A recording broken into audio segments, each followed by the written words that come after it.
Hermanos de la IEP,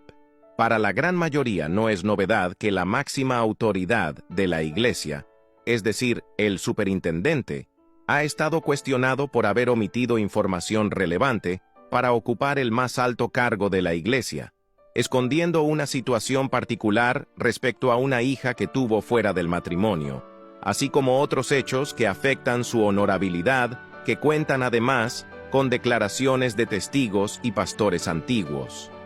Frente a los hechos tan graves expuestos por Hortensia T.G.,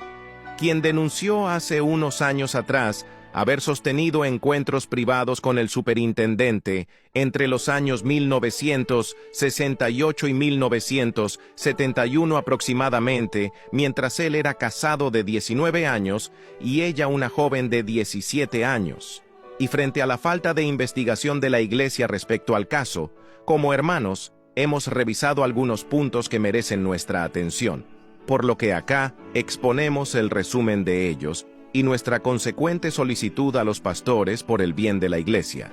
En el año 2023, el superintendente, a nombre de la Iglesia Evangélica Pentecostal, llevó a cabo un recurso de protección en la Corte de Apelaciones de Iquique contra Hortensia T.G. y lo perdió. Es decir,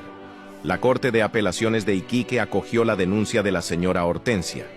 pero desestimó pronunciarse respecto a un presunto abuso, porque en tal caso estaría prescrito por el año en el que ocurrieron los hechos. El 1 de marzo de 2023, Hortensia T.G. solicita en Parral reunirse con el superintendente para aclarar con él personalmente dos temas que por respeto a la Iglesia no quiso mencionar públicamente.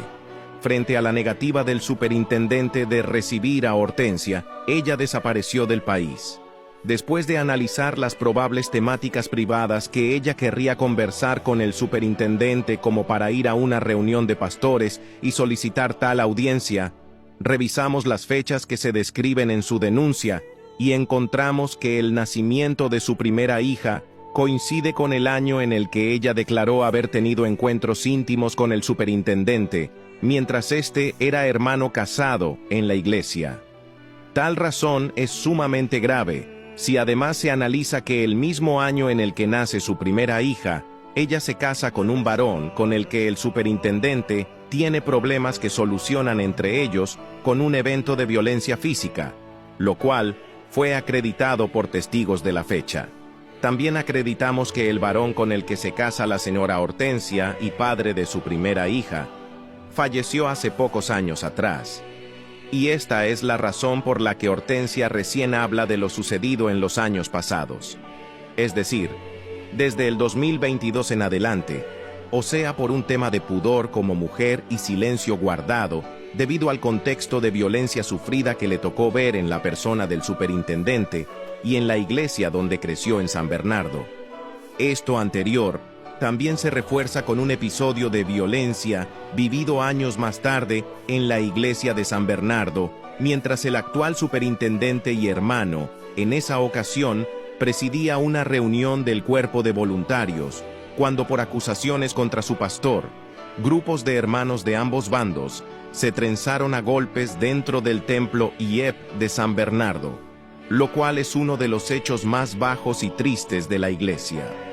Todo lo anterior da cuenta de una historia cruzada entre el superintendente y Hortensia,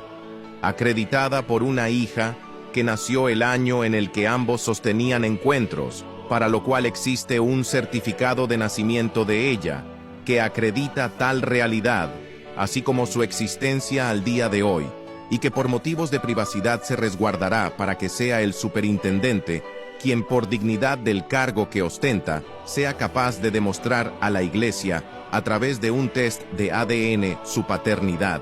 de tal manera de no seguir afectando, humillando y maltratando la vida de personas a la que ya hizo mucho daño en el pasado. Porque esta vez, como hermanos de la Iglesia, que empatizamos con el dolor ajeno, no permitiremos la violencia de un pastor contra una mujer, y no dejaremos sola a dos mujeres, con sus respectivas familias, que además ya han recibido directa e indirectamente tan grande daño moral de parte del superintendente de la Iglesia. pastores de la iglesia, la desviación moral del superintendente y de varios otros pastores en ejercicio será expuesta frente a la iglesia con sus respectivas pruebas, no para juzgar, sino porque la iglesia merece saber quiénes son los que la dirigen y descubrir a quienes se han tomado indignamente la dirección de la iglesia del Señor. Toda situación de vulneración, abuso, encubrimientos graves, tendrá su justo proceso en la justicia ordinaria a la brevedad.